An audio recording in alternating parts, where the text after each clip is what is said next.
Hello मेरे प्यारे प्यारे स्टूडेंट्स, मैं हूँ सुधीर पांडे और आप देख रहे हैं 100 times education classes the branch of knowledge.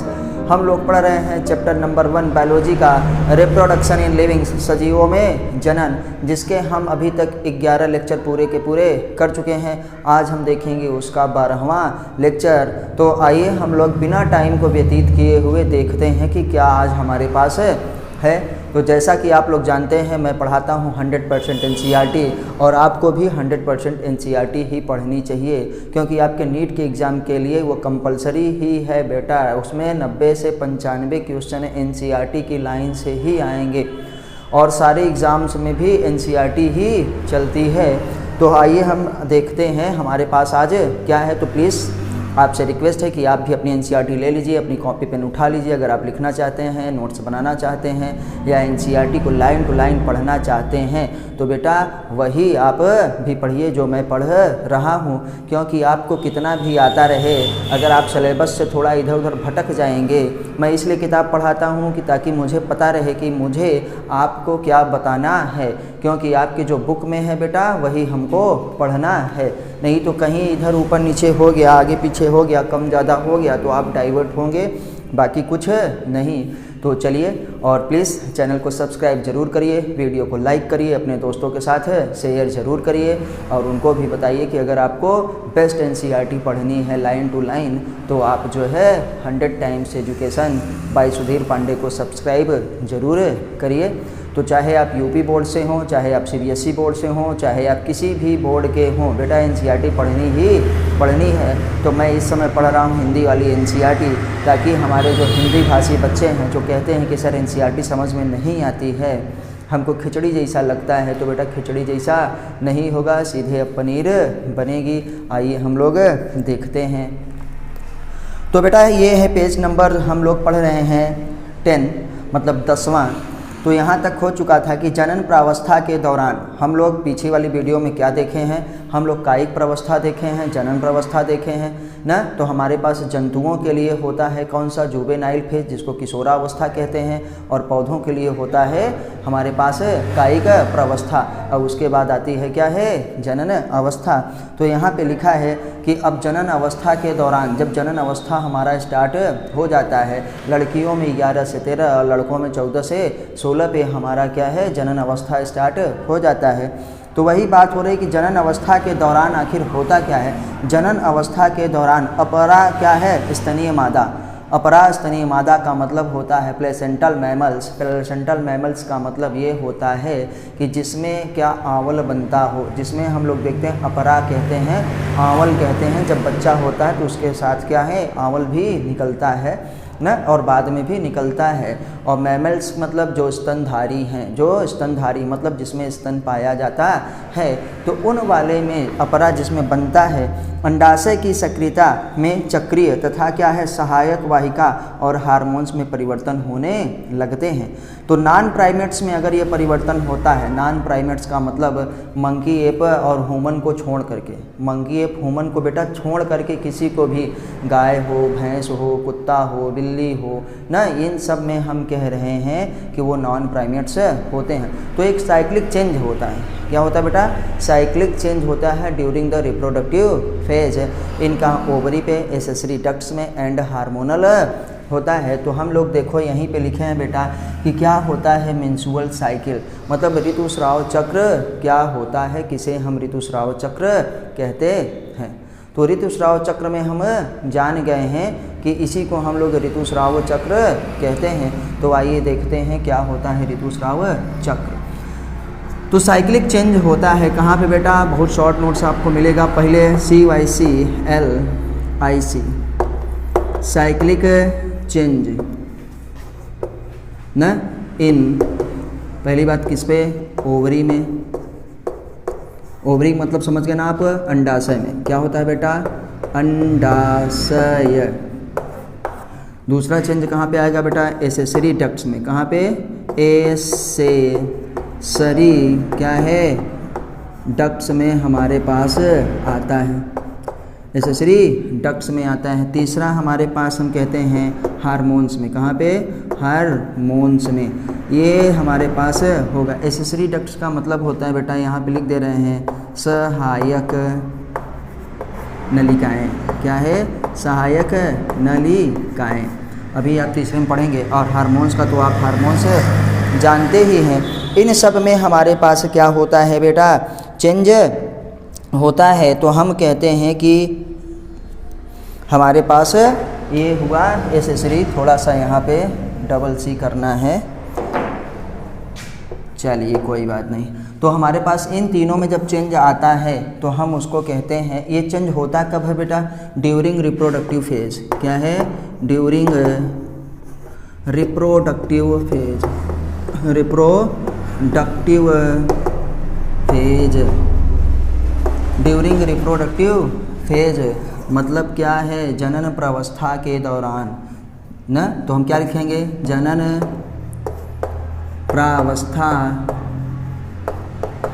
प्रावस्था के दौरान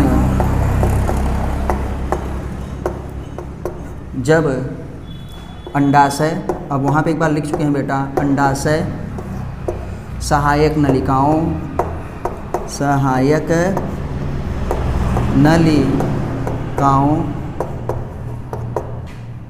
तथा हार्मोन्स में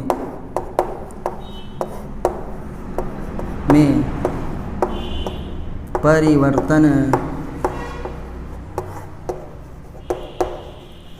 होता है। तो बेटा हम क्या कहेंगे कि जनन प्रावस्था के दौरान अंडाशय सहायक हमारे पास नलिकाओं तथा हार्मोन्स में परिवर्तन होता है। यह परिवर्तन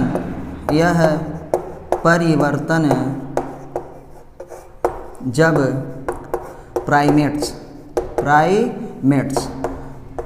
प्राइमेट्स किसे हम कहते हैं बेटा? ह्यूमन, मंकी एंड क्या है? एप मतलब वन मानुष, समझ के ना? गिब्बन, गोरिल्ला, चिंपैंजी ये सब जो होते हैं उसको हम लोग क्या कहते हैं? एप कहते हैं। तो ह्यूमन में हो, मंकी में हो ना, और एप में जब यह साइक्लिक चेंज किस में हो? ह्यूमन में, मंकी में, एप में, तब हम उसे क्या कहते हैं बेटा? मेंस्ट्रुअल साइकिल कहते हैं। तब उसे ऋतुस्राव चक्र या मेंस्ट्रुअल साइकिल कहते हैं। बेटा मैं आप सीख रहा हूँ और आपको सिखा रहा हूँ, इसलिए आप एनसीईआरटी ज़रूर पढ़िए। और जब आप सीखने की नीयत से पढ़ेंगे तो आपको 100% सिलेक्शन मिलेगा। और 100% एनसीईआरटी पढ़ने से ही आपको सिलेक्शन मिलेगा। किसी का भी कोई बहुत बड़ा स्टडी मटेरियल नहीं पढ़ना है कि 15-15 हज़ार का स्टडी मटेरियल आप खरीद के पढ़िए। आपको खुद से सेल्फ स्टडी करनी पड़ेगी और 100% एनसीईआरटी पढ़ना पड़ेगा, तभी आपका सिलेक्शन होगा। आप 100 टाइम्स की वीडियोस देखिए और घर में बैठ के जो है एनसीईआरटी अच्छे से पढ़िए। हम लोग इसके क्वेश्चंस भी करेंगे। तो हम लोग जान गए हैं बेटा, हम पहले ही एक बार आपको बताए कि मेंस्ट्रुअल साइकिल में आखिर होता क्या है। साइक्लिक चेंज इन किस में होता है? ओवरी में होता है, अंडाशय में, एसेसरी डक्ट सहायक नलिकाओं में तथा हार्मोन्स में यह परिवर्तन होता रहता है। तो ड्यूरिंग रिप्रोडक्टिव फेज का मतलब जनन प्रावस्था के दौरान। क्या है बेटा? ड्यूरिंग रिप्रोडक्टिव फेज में। अब उसी को डिटेल में लिख रहे हैं कि ड्यूरिंग रिप्रोडक्टिव फेज जनन प्रावस्था न के दौरान अंडाशय सहायक नलिकाओं तथा क्या है? हार्मोन्स में परिवर्तन होता है ना। यह परिवर्तन जब क्या है? प्राइमेट्स में होता है। प्राइमेट्स मतलब ह्यूमन, मंकी एंड क्या है? एप। तब उसे हम मेंस्ट्रुअल साइकिल कहते हैं। बेटा साइक्लिक चेंज ओवरी में क्या होगा? ओवरी भैया प्रोड्यूस करने लगेगी एस्ट्रोजन को ना। ओवरी क्या करेगी? और हार्मोन्स करेगी प्रोड्यूस की प्रोजेस्टेरॉन को और रिलैक्सिन को, मतलब तमाम हार्मोन्स अपने अंदर। और क्या उसमें परिवर्तन होगा बेटा? वो जो हमारे पास ग्रेफियन फॉलिकल्स बनती है वो कैसे बनेगी? छोटी छोटी पुट्टिकाओं से ना। प्राइमरी फॉलिकल, सेकेंडरी फॉलिकल, फिर टर्सरी फॉलिकल बनाएगी, वही ग्रेफियन फॉलिकल होगी। फिर उसमें क्या होगा बेटा? LH और FSH का लेवल जब बढ़ जाएगा तो फिर उसमें से अंडाशय ओव्यूलेशन होगा, अंडोत्सर्ग होगा, अंड निकलेगा। तो ओवरी में भी चेंज हुआ एसेसरी डक्ट्स में भी चेंज हुआ और हार्मोन्स में भी चेंज हुआ। हार्मोन्स को बता अभी एसेसरी डक्ट्स बताए हैं। जैसे एसेसरी डक्ट हमारे पास क्या होती है, यूटेरस जो हमारा गर्भाशय है वो भी एसेसरी डक्ट कहलाता है। फैलोपियन ट्यूब भी एसेसरी डक्ट कहलाती है। तो गर्भाशय की वाल्स में आप तीसरे चैप्टर में पढ़ेंगे। हमारे पास 3 वाल्व होती हैं, पेरीमेटियम सबसे बाहर, मायोमेटियम बीच में और इंडोमेटियम अंदर। तो वही इंडोमेटियम में क्या है हमारे पास किसकी ब्लड सेल्स बढ़ने लगती हैं और उनमें क्या होती है पूरी तरीके से ग्लैंडुलर मतलब कहेंगे ग्रंथियां भी विकसित होती हैं। और पीरियड्स चालू जब होता है तो उसमें क्या है 1 से 5 दिन तक क्या है ब्लड वही कट के तो पहले एक बार इंडोमेटियम बनेगी और फिर जब बेबी नहीं आएगा तो वही इंडोमेटियम फिर क्या है कट के बाहर निकलेगी। तो वही पीरियड के दौरान ब्लड आता है, इसीलिए उसमें पेन होता है फीमेल को, गर्ल्स को ना, जिसका क्या बताए हैं रिप्रोडक्टिव फेज स्टार्ट हो गया है, जो जनन करने लायक हो गई हैं। तो बेटा हम उसे तब कहेंगे मेंस्ट्रुअल साइकिल कहेंगे, याद रखना। तो मेंस्ट्रुअल साइकिल किस में चलता है, मेंस्ट्रुअल साइकिल प्राइमेट्स में चलता है। अब हम यहीं पे लिखेंगे थोड़ा सा इसको मिटा करके, लेकिन जब यही चक्र हम बेटा इसी को अब मिटा दे रहे हैं क्योंकि ओवरव्यू आप जान गए हैं। तो आगे आप देखिए, जब यही साइक्लिक चेंज किस में होता है, नॉन प्राइमेट्स में। जब यही साइक्लिक चेंज किस में होता है, नॉन प्राइमेट्स में। तो मेंस्ट्रुअल आप जान गए हैं, मेंस्ट्रुअल आप देख चुके हैं। तो अब हम आते हैं थोड़ा सा क्या देखेंगे, ओएस्टस साइकिल देखेंगे।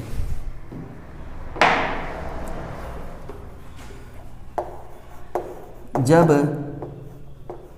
क्या है प्लेसेंटल मैमल्स,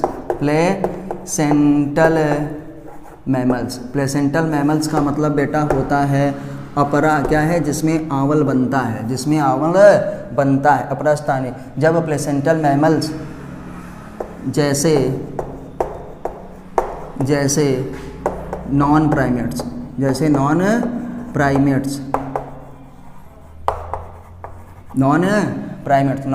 का मतलब है बेटा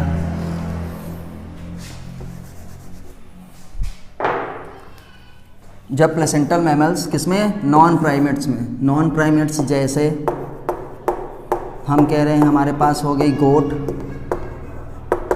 हमारे पास हो गया काऊ, हमारे पास हो गया डॉग ना, हमारे पास हो गया डॉग काऊ के बाद हमारे पास मान लीजिए बुफेलो हो गया, हमारे पास बुफेलो,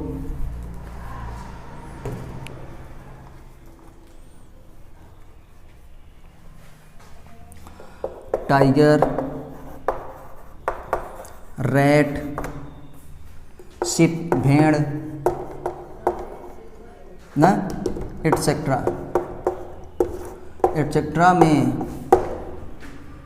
साइक्लिक चेंज होता है, साइक्लिक चेंज होता है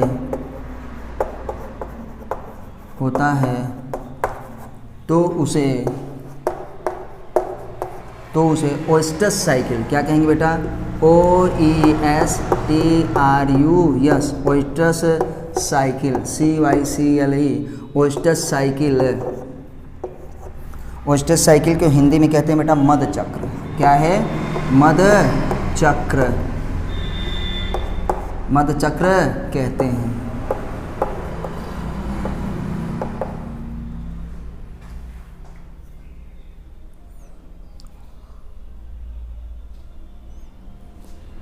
तो बेटा हम उसे क्या कहते हैं, मद चक्र कहते हैं। तो आप यहाँ पे देख चुके हैं, तो थोड़ा सा ये देख लीजिए कि हमारे पास बकरी में, हमारे पास गाय में, हमारे पास कुत्ते में न, बफेलो में, भैंस में, टाइगर में, रैट में, शिप में न, भेड़ में, एटसेट्रा में जब यही साइक्लिक चेंज होता है तो हम उसे क्या कहते हैं, ओएस्टस साइकिल कहते हैं, मद चक्र कहते हैं। तो बेटा इसी में कहते हैं हीट पीरियड किस में पाया जाएगा, ओएस्टस साइकिल में, ओएस्टस साइकिल में मद चक्र होता है। ओएस्टस साइकिल में हीट पीरियड क्या कहते हैं बेटा, हीट पीरियड पाया जाता है, हीट पीरियड पाया जाता है। बेटा हम जानते हैं, कहते हैं ना गाय गरम है, भैंस गरम है, बकरी गरम है, क्योंकि जब वो गरम है तभी उसका गर्भाधान होगा। तो हम लोगों में देखते हैं कि भैया एक बार रिप्रोडक्टिव फेज आ गया तो गर्म ठंडे से कोई मतलब नहीं है, लेकिन गाय में, भैंस में, ये सब जो नॉन प्राइमेट्स होते हैं बेटा, उनको हम लोग कहते हैं नॉन प्राइमेट्स। का मतलब हमारे पास होता है अकशेरू की, और प्राइमेट्स मतलब होता है कशेरू की, हिंदी में आप लोग जान लीजिए। तो इसको हमें हीट पीरियड कहते हैं। तो गाय भैंस गर्म होती है, उसके बाद जब वो ठंडा होने लगती है तब उसी को हम लोग क्या करवाते हैं, गर्भाधान करवाते हैं। लेकिन हम जैसे मनुष्यों में क्या है, मंकी में, ऐप में गर्म होने की कोई नहीं, आप जब चाहें तब जो है उनके साथ जो है अपने ऐसे क्वाइटस आपस में कर सकते हैं और गर्भधारण हो सकता है। तो आइए हम लोग